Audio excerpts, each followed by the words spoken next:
Oh, pati ng COA. Tapos kung makapagbintang kang adik-adik, puta, pinagmamalaki mo pa? Eh, hindi po gawain ng isang lawyer po yan na nambibintang kayo ng ulang ebidensya. O, di ba? Oh. So, yun, no? So, kayo po, nung masabi nyo nga po dito, so, pangkamit lang po sa baba, no? Okay? So, yun mga kababayan, no? So, actually, bukod nga po dito kay Rowena Guanzon, no? Ang nakakatawa pa kasi dito, syempre, alam naman po natin, no, na may nagtatanggol pa rin po dyan. Especially mga DDS. Kasi nakita ko talaga, may mga nagtatanggol pa kasi. Kaya, lumalaki yung ulo niya ni Rowena Guanzon, eh. Ang nakakatawa pa dito, mga kababayan, di ba? Merong isang senador na pinagtanggol po si Rowena Guanzon. Oo. So, kilala niyo ba kung sino senador na yon? Di ba? Isipin niyo, anong klaseng pagtanggal ng common sense? Anong klaseng pag-alis ng critical thinking? No, yung ganung klaseng gawain na ipagtatanggol mo yung isang taong katulad niya ni Rowena Guanzon. Di ba? So, tingnan niyo to, So, sino ba yung sinasabi ko dito? Si Robin. Si Robin yan, tingnan niyo to. Wait lang. Ito. So, nag-post si Robin Padilla, mga kababayan. Grabe to, men. Yan. So, nag-post si Robin Padilla. At syempre, dahil nga po sa tatanga-tanga ngayon si Robin, 4 hours ago to, no? Pinagtanggol niya si Rowena Guanzon. And by the way, no, napaka-bullshit po ng statement ni Robin na to. Ewan ko. So, ngayon natin na nyo to, Di na nakapagtaka si Ruben, no? Kaya nga, Oh. Ito, basahin muna natin to, bago natin reaksyonan, So, sabi niya dito. Wait lang. Yan. Sabi niya dito, ipinagtanggol nga ni Atty. Guanzon ang karapatan ng bawat Pilipino. Puta. Yan So, sige. Continue muna natin, di ba? Pinagtanggol nga ni Atty. Guanzon ang karapatan ng bawat Pilipino. Walang sinumang dayuhan ang maaring magpalabas sa kahit na sinong Pilipino sa kahit saang lugar sa sarili niyang bansa, may ubo man o wala.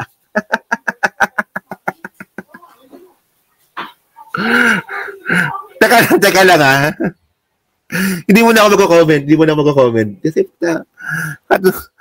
simula pa na nakaka-trigger na pero hindi mo na magko-comment. Basahin muna natin, di ba? Para makuha natin yung yung essence ng statement ni Robin Padilla, kung may essence man yan. Gago talaga to, no? Hindi ko mapigilan Sige, tingnan nyo, Puta, kinonekta ni Robin Padilla yung pag-ubo ni Rowena Guanzon para daw pagtanggol ng Pilipino sa ibang bansa. Puta, anong connection nun? Sige. Continue muna natin, sige. Sabi dito, pasalamat nga ang dayuhan na yan at hindi siya kinuyog sa kayabangan niya na sitahin na isang senior citizen. Okay, sige. Pambihira din ang mga troll, sabi niya, kapag mga kakulay ninyo ang mga may pahayag laban sa pagmamalabis ng mga Chino sa EEZ at WPS, putang, talaga, no? Halos gawan nyo ng kanta sa papuri. Ito ngayon, nagmamalabis ang isang Chino sa isang Filipino senior citizen sa loob mismo ng teritoryo ng Pilipinas. Ang i-bashing nyo yung Filipino citizen dahil lumaban. Sabi niya, oh my goodness! My goodness na talaga tayo mga Pilipino na sobrang talino, naging tanga na! Tanga-tanga mo, Robin! Walang yan na to, no? So, tingnan niyo mga kababayan kung anong klaseng katangahan tong ginawa ni Robin, no? So ngayon, una sa lahat, no, meron bang statement, no? Sige. Assuming, no, mukhang ang pinapalabas ata ni Rowena Guanzon dito, yung nakasagutan niya nga dun sa mall, Chino. Chinese daw, sabi. Okay. So, paano kapag hindi Chinese yun? So, paano tayo makakasigurado na Chinese nga yung nakausap ni Rowena Guanzon? Tandaan nyo kanina, ano sabi ni Rowena Guanzon kanina? Putang ina mo ka, hindi ka naka-Rolex. So, nagtagalog. Si Rowena Guanzon. Nung minumura niya yung Chinese daw. So, kung Chinese yan, bakit niya mumura ng Tagalog? Oh. So, ngayon, ang nakuha pa lang po nating statement kay Rowena Guanzon. So, paano kung hindi Chinese yan? Paano kung Filipino-Chinese? Well, Filipino pa rin yan. Paano kung mukhang Chinese lang? Mali mo, Japanese yun. So, Chinese ka agad. Di ba? Oh, ang problema sa iyo, Robin, kinampihan mo kaagad si Guanzon. At alam niyo kung ano pinaka-bullshit dito ang sinabi ni Robin Padilla? Nung kinonekta niya po ito sa West Philippine Sea. Oh, sabi niya dito, pambihing, at saan ba yun? Oh. Saan ba yung sinabi niya dito? Oh. Walang sino man na dayuhan ang maaaring magpalabas sa kahit sinong Pilipino sa kahit saang lugar sa sarili niyang bansa, may ubo man o wala. Oh. Pasalamat niyang dayuhan na yan at hindi siya kinuyog sa kayabangan niya na sitahin ng isang senior citizen. Oo. Pambihira din ng mga trolano kapag mga kakulay ninyo ang may mga pahayag laban sa pagmamalabis ng mga Chino sa EEZ at WPS, halos gawan nyo ng kanta at papuri. O, tingnan ninyo, di ba? Bakit mo ipipilit na i-connecta? Yung nangyari kay Rowena Guanzon sa mall, kung saan nga siya nagwala, doon nga po sa nangyayari nga pong pagmamalabis niya ng China sa West Philippine Sea. Kahit napagtumbling-tumbling ka dyan, Robin, no? Hindi siya connected. Hindi siya konektado. Diba? Anong connection, mga kababayan, nung WPS at EEZ doon po sa nangyari kay Rowena Guanzon? Eh, bobo ka nga, Robin. Buha ka ng ina ka eh. Bobo ka nga eh. Tingnan nyo, mga kababayan, no? Tingnan nyo, ah.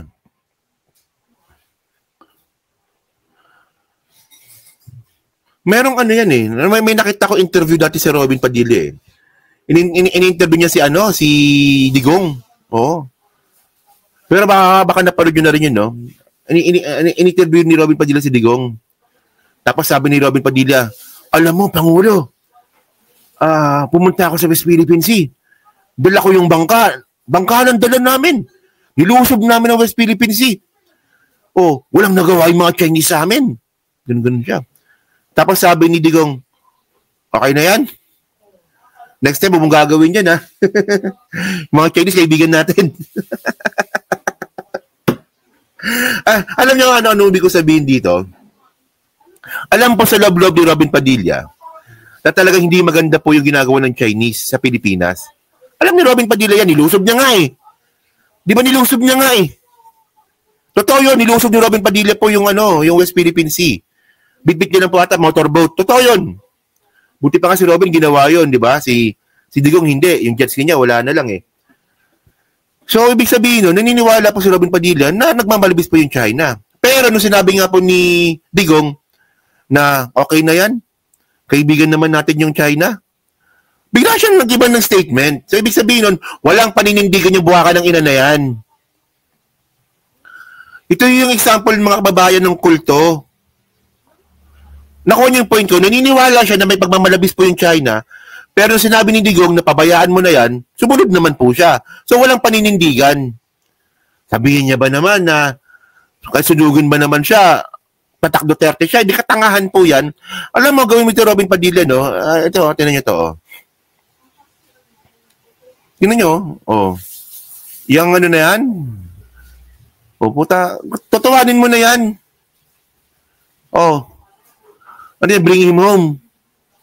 O, tutuwanin mo na yan. Patato mo sa mukha mo. O, punta kang tattoo shop, patato mo sa mukha mo si Duterte. Total, ang nangyayari naman dito, hindi ka naman nagiging senador ng taong bayan. Nagiging senador ka dito ng mga Duterte. Tingnan nyo naman yung mga kababayan, no? Kitang-kita naman kasi na itong si Robin Padilla ay nagiging senador po siya ng mga Duterte. Eh, ang tanong dito,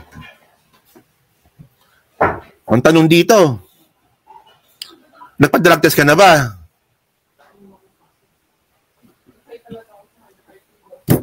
Oh. Bago mo magsita-sita diyan sa ibang mga issue, yung issue mo, tapos na ba yung issue mo?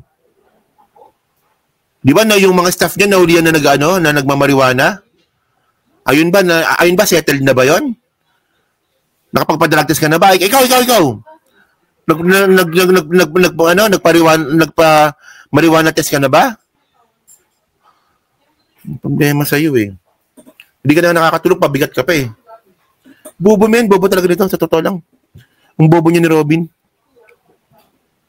Kampen mo ba naman si Rowena Guanzon kung di man makatangahan yan, di ba?